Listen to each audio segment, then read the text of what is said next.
Research and development her industries की जान होती है और अगर हम फार्मा की बात करते हैं तो हमें बहुत सी फार्मा इंडस्ट्रीज़ मिलती हैं जहाँ पर आर&डी का डिपार्टमेंट ही मौजूद नहीं है। अब आर&डी का क्या इम्पैक्ट होता है क्वालिटी पर और इसके साथ सीजीएमपी गाइडलाइंस, एमएचआरए और पिक्स गाइडलाइंस की क्या अहमियत है और क्वालिटी पर क्या इम्पैक्ट होता है, इससे कितना बूस्ट मिलता है सेल्स को और क्वालिटी को। ये सब चीज़ों को डिस्कस करने के लिए हमारे साथ मौजूद हैं डॉक्टर अहमद जुनैद राशिद। अस्सलाम वालेकुम सर। जी वालेकुम सलाम। कैसे हैं सर? अल्हम्दुलिल्लाह सर, आप सुनाएं। बस अल्हम्दुलिल्लाह। आप बड़ा अच्छा लगा आपने बुलाया, याद किया, पुरानी हमारी यादें थी। सर सबसे पहले तो मैं आपसे जानना चाहूँगा कि आर&डी क्या होती है, किसी भी सॉल्ट की इनोवेशन और जो है डेवलपमेंट या उसकी डिस्कवरी हम कैसे करते हैं। हाँ, देखो आर एन डी तो बेसिकली एपीआई पे डिपेंड करता है ना। जो मेन आर एन डी है यानी फॉर्मुलेशन तो उसके बाद शुरू होती है।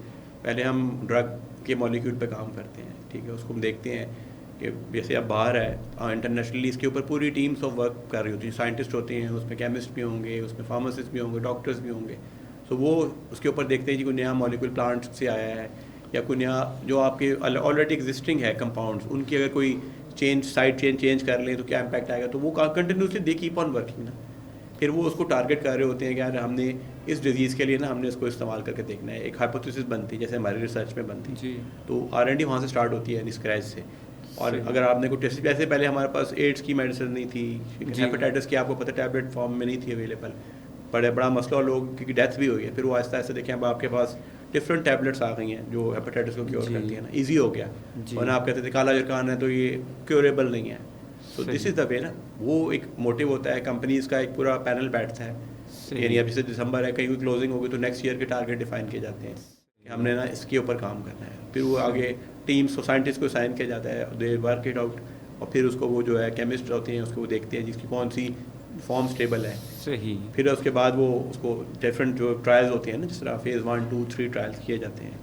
फेज़ 1 पे पहले एनिमल्स के ऊपर होगा, फिर आपके जो फेज़ 2 पे आएंगे, फिर फेज़ 3 में आप अपनी ह्यूमंस पे जाएंगे ना। फिर उसको देखिए उसकी एफिकेसी, सेफ्टी को डिटर्मिन करते हैं, टॉक्सिसिटी को डिटर्मिन करते हैं। ये लॉन्ग प्रोसेस है, मतलब it takes many years to come up. Even after के एक फॉर्मुलेशन आपने एक कंपाउंड निकाल भी लिया ना, एपीआई आ गया है, उसके बाद भी it takes lot of time because उसकी टॉक्सिसिटी, उसके जो साइड इफ़ेक्ट्स हैं वो डिटर्मिन करते हुए, उसके जो आपको कितना डोज की पोटेंट होगी, इससे ज़्यादा लेंगे तो डेंजरस होगा।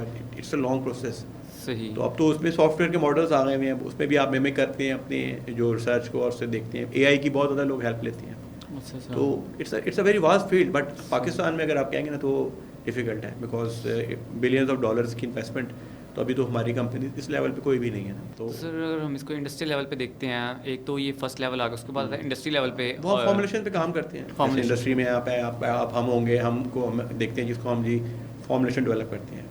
एक तो तरीका होता है कि हम उसी मेरी से टैबलेट और टैबलेट बना लें जी। ठीक है। फिर हम कहते हैं नहीं, या टैबलेट को अब हम करते हैं मॉडिफाइड रिलीज बना लेना। आजकल जो बहुत काम हो रहा है कि ईज़ होनी चाहिए, एक गोली खा ली मैंने तो अब पूरा दिन मुझे इफेक्ट रहे, बार बार करना, मल्टी डोज लेना मुश्किल होता है। हम उस पर काम करेंगे इंडस्ट्री के अंदर। फिर हम उसकी डोजेज फॉर्म डिफरेंट कर लेंगे।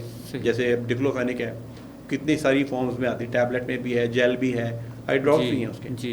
तो फिर हम इंडस्ट्री में उसको देखते हैं कि इसको डिफरेंट फॉर्मुलेशंस को डेवलप किया जाए। सर ये तो आपने बड़ा अच्छा बताया, लेकिन सर इंडस्ट्री लेवल पर करते कैसे हैं? वो तो बड़े आप पहले तो हम लैब स्केल पे जाते हैं ना जी। यानी वो तो आप एग्जिबिट की तो बात, पहले हम लैब स्केल ट्रायल परफॉर्म करते हैं। पहले हम डाटा लेते हैं, सबसे पहले हम डाटा की स्टडी करेंगे, लिटरेचर रिव्यू से कहते हैं। रिसर्च पेपर कोई आपके पास है, प्लस कोई बनी हुई फॉर्मुलेशन है किसी कंट्री में बनी हुई है, उसकी आप वो आइडिया बेस लेते हैं। ये मेरे ये एक्सीपिएंट है और ये मेरा एक्टिव है ना, और मेरा पंच साइज ऑलमोस्ट ये लिया जाएगा। टैबलेट है तो इतना पंच होगा उसका ना। जो डाटा आप इकट्ठा करते हैं इस पर लिटरेचर रिव्यू कहते हैं ना, वो सबसे इंपॉर्टेंट है जी। जैसे हम रिसर्च करते हैं उसके अंदर भी लिटरेचर रिव्यू फर्स्ट स्टेप होता है। आप एक अपना हाइपोथेसिस बनाते हैं ना, फिर आप काम शुरू करते हैं लैब स्केल के बैच पे। लैब स्केल के बैच यानी आप 100 टैबलेट बनाएंगे, ठीक है ना। आप कहेंगे जी मैं 100 बना के देखता हूँ। फिर आप उसको देखेंगे, उसकी फिर जब बन जाएगा, पहले बनने में प्रॉब्लम्स आएंगी ना, बाइंडिंग हार्डनेस नहीं आ रही होती, फ्राइबिलिटी के इशूज जैसे टैबलेट है। फिर आप उसको करके फिर आप टेस्टिंग पे जाते हैं। टेस्टिंग में देखते हैं जहाँ डी सही नहीं आ रहा है इसका, डिसइंटीग्रेशन टाइम आपका से 15 मिनट है वो ज़्यादा आ रहा है, अच्छा रेजोल्यूशन भी सही नहीं आ रहा। फिर आप उसको फर्दर मॉडिफाई करेंगे, एक्सीपिएंट्स लेंगे, चेंज करेंगे, जो बाइंडर है उनको चेंज ओवर किया जाएगा। सही। ठीक है। ये पहले लैब स्केल के ट्रायल है जो कि छोटे लेवल पे होंगे और ये बहुत सारे होते हैं। मतलब से अराउंड कई दफ़ा होता है कि आप 5-6 में भी पहुंच जाते हैं एंड रिजल्ट के ऊपर, कई दफ़ा 20-25 लग जाते हैं। तो कितना टाइम ड्यूरेशन इसको लग सकता है? It takes months, depend upon यानी आपको मॉलिक्यूल कौन सा है, कितना ट्रिकी है। और आपके जो आपके पास अवेलेबल सोर्सेज हैं वो किस तरह के हैं आपके पास। But it's a long process. आप बनाते हैं और आप पहले कह रहे हो पहले फिजिकल पैरामीटर ही नहीं आ रहे होते किसी चीज़ के भी। अगर सोल्यूशन है तो उसके बाद चले विस्कोसिटी सेट नहीं हो रही, पीएच मेंटेन नहीं हो रही, सस्पेंशन है तो फेज इन्वर्जन हो रही है, आप बनाते हैं अगले दिन वो फिर अलग हो जाता है। तो ऐसी चीज़ों को चैलेंजेस आएंगे, या आपने लैब स्केल में कवर करने होते हैं। तो पाकिस्तान में जहाँ पर सर R&D बहुत कम है, सब इंडस्ट्रीज ही करती हैं, तो वो तो बगैर QCM के साथ या प्रोडक्शन वाले मिलके ही कुछ बैचेस लगा लेते हैं। और फिर बाद में ये ऑब्जर्वेशन भी देखा गया कि वही बैचेस रीप्रोसेसिंग और रीवर्किंग में जाते हैं। सेम बैच चाहे वो 50वां बैच बन रहा है, 10 बैच बन रहे हैं, दोबारा उनका टेस्ट वगैरह डिसोल्यूशन फेल हो रहा है, DT फेल हो रहा है, एंड दोबारा हम उसके अंदर जो है वो एक्सिपिएंट्स से फिर हम उसको चलाने की कोशिश कर रहे हैं। आपका टेक ट्रांसफ़र कहते हैं ना, जब आप R&D में अगर बैच बन गया है, लैब स्केल में हैंडल करना आसान है, 1 kg या 1000 tablet, it's so easy to manage. हाथों से बनाना है ना, बड़ा इजी बन जाएगा। जब आप उसे करते हैं ना, जब उसको एक्सप्लोरेट करते हैं, आप जाते हैं कि जब मैं अब मशीन्स का यूज़ करूँगा, वहाँ पे आती है प्रॉब्लम जी। अब सबसे बड़ा गैप है वो टेक ट्रांसफ़र है, जो technology transfer from R&D to commercial batch. यानी अगर R&D आप बैच बनाया है, किसी ने भी बनाया है व्हाटसोएवर, वो कोई इसमें, लेकिन जब आप टेक ट्रांसफ़र पे जाएंगे, R&D को जब आप उसको बढ़ाएंगे तो आप उसको कैलकुलेट कभी नहीं करते कि मेरा इम्पैक्ट क्या आएगा। से मैं आपको बताता हूँ, पानी, वाटर यूज़ होता है, बाइंडर, पानी के हम पेस्ट बनाते हैं, वाटर हम करते हैं के साथ जी, कोई भी वाटर हम कहेंगे जी, ये तो जो आप ट्रायल है वो आपका बना है से 500 ml पानी लगा ना ट्रायल में आपके, अब आप 500 ml को ले जाएंगे लाख बैच के ऊपर ना, यानी 1000 के लिए 500 था, उसको उतना ले लेते हैं। अब आप उसमें ये नहीं देखते कि जब आप मैकेनिकल मिक्सर इस्तेमाल करते हैं ना, तो उसकी फोर्स और हाथों की फोर्स में बड़ा फ़र्क होता है जी। वो आपका जितना पानी डालेंगे तो बैच आपका ख़राब होगा, आटा बन जाएगा जी। इस चीज़ को हम फोकस नहीं कर रहे होते कि हम जब उसको इक्विपमेंट्स पे ट्रांसफ़र करेंगे ना, तो उसकी प्रोबेबिलिटी क्या होगी। यानी वो आपका जो कैलकुलेशन है वो लैब्स जब हाथों से बना के जब आगे जाती हैं बिल्कुल डिफरेंट होती है। मेरा अपना एक्सपीरियंस है, फेलियर्स ऐसे होते हैं, हम देख ही नहीं रहे होते कि हम क्या कर रहे हैं, हम सीधे ले जाते हैं, BMR में ऐड कर देते हैं ना क्वांटिटी जी, फिर होता है फेलियर। अब जब फेलियर होता है अब आपके पर गले पड़ जाता है बैच, यार अब ये तो मुसीबत है, कैसे करें, फिर आप जाते हैं प्रोसेस फ्री वर्क के ऊपर। तो इस चीज़ को हम एक्सपीरियंस बेस के ऊपर होता है ये बेसिक डिसीजन, और हमने भी सीखा इतना टाइम गुजार के कि क्या चीज़ होगी ना और किसको हमने कैसे करना है। तो वो अप्रोच नहीं है जी, इसकी वजह से आप रीवर्क और रीप्रोसेस कह रहे हैं और बैच का फेलियर ये होता है। बहुत सी कंपनीज ने सफ़र किया है because they are unable to launch. कई दफ़ा आप लॉन्च नहीं कर सकते, जो एथिकल कंपनीज होंगी वो लॉन्च नहीं कर पाएंगी जी, आपने अपनी सेल्स टीम को रेडी किया होता है। सर इवन दैट जो रेगुलर बैचेस चल रहे होते हैं उनमें बार बार इवन दैट वो बैच, मैंने तो यहाँ तक भी ऑब्जर्वेशन रहा है कि 20 दफ़ा बैच बन गया और वही प्रॉब्लम आ रहा है, स्टिकिंग आ रही है या उसके जो डिफेक्ट्स आ रहे हैं कंप्रेशन पे, और फिर दोबारा जो है वो हम उसको देखो और फिर BMR पे इशूज़ आ रहे हैं। बेसिकली आप प्रोसेस वैलिडेट नहीं करते। सबसे बड़ी इंपॉर्टेंट जो स्टेप है ना हमारे, हम प्रोसेस वैलिडेशन परफॉर्म नहीं करते। प्रोसेस वैलिडेशन क्या है? बेसिकली वैलिडेशन ये है कि आपने जो आपका प्रोसीजर है पूरा स्टार्टिंग फ्रॉम डिस्पेंसिंग से लेके से कोटिंग है, ब्लिस्टरिंग तक, इवन एंड स्टेज तक आपने वैलिडेट करना है उसके हर स्टेप को, और आपने देखना है कि सिस्टम कितना रोबस्ट है इसको एब्जॉर्ब करने में ना। हम वो करते नहीं हैं, हम बैच बनाते हैं, मार्केट कर देते हैं, टाइम नहीं होता ना, शॉर्ट पड़ा होता है, हम देखते नहीं है। हम जो R&D है वो ऑलरेडी टाइम वेस्ट कर चुकी होती है क्योंकि एक्सपीरियंस लैक करता है। हमारी एक एजुकेशन में कहीं पे भी इतना सिखाया नहीं जाता कि हम अब लेटेस्ट जो चेंजेस आ गई हैं ना, जो लेटेस्ट फॉर्मुलेशंस हैं जी, अब स्टार्च इज़ नथिंग, अब स्टार्च यूज़ ही कोई नहीं करता ना, हम अभी भी बैठे हैं स्टार्च के दौर में जी। अब तो बड़े एक्टिव बाइंडर आ गए हैं जो कि हेल्प करते हैं जी।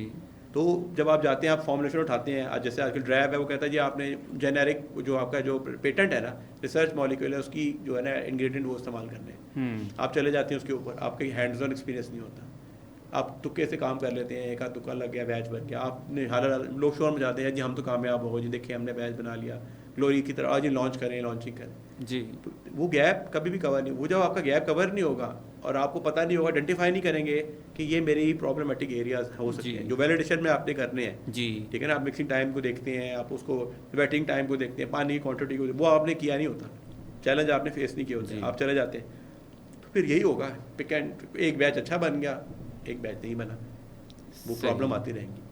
तो सर पाकिस्तान की R&D किस लेवल पे आप ऑब्जर्वेशन देखते हैं? बहुत बेसिक पाकिस्तान की R&D बस कुछ कंपनीज ही हैं जी। पाकिस्तान बेसिकली देखो, पाकिस्तान की तो एजुकेशन ही उस लेवल पे नहीं है ना। R&D का जो दुनिया में R&D होती है ना वो होती है विद रिसर्च इंस्टीट्यूट, यानी जो कैट जैसे यूनिवर्सिटीज़ हैं आपकी, फार्मेसी के कॉलेजेस हैं, इनके साथ कोलैबोरेशन होती है। क्या होता है, आप MPhil PhD में बच्चों को टॉपिक देते हैं, कंपनी उसको स्पॉन्सर करती है, उसका कॉस्ट उठाती है, कंपनी एक MOU साइन कर लेगी, और इंडिया में यही है, इंडिया में 7 ही कंपनीज होती हैं, यानी आपका मेरा MPhil है, उन्होंने टॉपिक्स दिए होते हैं, कंपनीज़ ने यूनिवर्सिटीज़ को ना, ये हमारे जो है ना प्रॉब्लमेटिक एरियाज़ हैं, उसके ऊपर वो कहते हैं कि आप बताएं। वो आगे क्या करते हैं, वो फिर असाइन करती हैं टॉपिक स्टूडेंट्स को, उसके पास टाइम है। अच्छा, बेनिफिट क्या है, स्टूडेंट की रिसर्च हो जाती है, जो भी केमिकल की कॉस्ट है, जो कॉस्ट इन्वॉल्व है API की, केमिकल की, टेस्टिंग की, वो इंडस्ट्री कवर कर लेती है। जी हमारे यहाँ तो ऐसा है ही कोई नहीं ना, मतलब दिस इज़ नो वेयर। जी बहुत सी यूनिवर्सिटीज़ में MOU होते हैं, मतलब हमने भी किया, जब मैं पैसिफिक में था लास्ट टाइम, वहाँ पे हमने जी। पंजाब यूनिवर्सिटी के साथ साइन किया ना फार्मेसी डिपार्टमेंट जी। का, पर MOU तक रहा। अभी यहाँ पे हम जब यहाँ बैठे, हमारी UCP यूनिवर्सिटी सेंट्रल पंजाब, उनके साथ MOU है रेमिंगटन का, लेकिन नेवर दे जस्ट इससे MOU ओनली ना, हम प्रैक्टिकलिटी में जाते ही नहीं। यूनिवर्सिटी की तरफ से सीरियसनेस नहीं है या यही है basically university, obviously seriousness university है। देखो बेनिफिट यूनिवर्सिटी को है ना, कि जो जी। बच्चे जलील होते हैं, पैसे नहीं होते, और टेस्टिंग की कॉस्ट बेयर करना, केमिकल्स को, मैं एक MPhil का बच्चा, और जो हमारे इलाके में से लोग, बड़ा मुश्किल है, फीस देना भी मुश्किल होता है, उसकी एक ज़िंदगी सही हो जाए ना, अगर वो इंस्ट्रूमेंट भी इंडस्ट्री के यूज़ कर ले, इक्विपमेंट भी इंडस्ट्री का कर ले, केमिकल भी उनके कर ले, उसकी सिर्फ मेहनत होगी, वो फोकस करेगा, कोई नया काम करेगा, कोई नई फॉर्मुलेशन ही बना लेगा। लेकिन हम उसकी तरफ आज तक मैंने तो नहीं देखा कभी कुछ हुआ। इट्स जस्ट MOU क्या होता है कि मैं एक प्रिंसिपल हूँ, मैंने अपनी दिखानी है जी, मैंने इतने MOU साइन किए, उससे आगे कभी काम नहीं हुआ आज तक। मैंने 21 साल में तो नहीं देखा अपनी लाइफ में, और अभी भी मैं नहीं देख रहा कि ये कुछ इसका होगा। सही। सर, हम देखते हैं मार्केट के अंदर आए दिन न्यू प्रोडक्ट लॉन्चिंग हो रही होती है, फलां कंपनी ने ये लॉन्च करा, तो लेकिन हम उनको देखते हैं तो सिर्फ कंपेटिटर्स ही होते हैं। जैसे कि विटामिन B12 में 6 महीने में हमने 100 मिलियन सेल कर दी, फिर इस तरह PPI से मार्केट भरी पड़ी है। विटामिन D 200 में है तो 60 रुपये में भी अवेलेबल है। तो why not research and development innovations की तरफ हम क्यों नहीं जा रहे हैं, या क्या सीन है? इंडस्ट्री कैसे करेगी ना, मतलब मैं आपको अब रिसर्च का माइंड, हम कहते हैं ना स्कॉलर्स कौन होते हैं, PhD स्टूडेंट्स, MPhil, इनको स्कॉलर्स कहते हैं जी। जिनका माइंड होता है फ्रेश, माइंड आ रहा होता है, पढ़ रहे होते हैं, आइडियाज़ ले रहे होते हैं, so they have to come forward. Industry कैसे कैसे अफोर्ड करती है सैलरीज देना लोगों को बिठा के? देखो विन विन सिचुएशन है, बिजनेस करने सब बैठे हुए हैं, यहाँ पे चैरिटी नहीं करता, बिजनेस है, बिजनेस जो भी करेगा, इन्वेस्टमेंट होगी, वो कहेगा मुझे इसका पे बैक क्या है, ये हर एक का राइट है।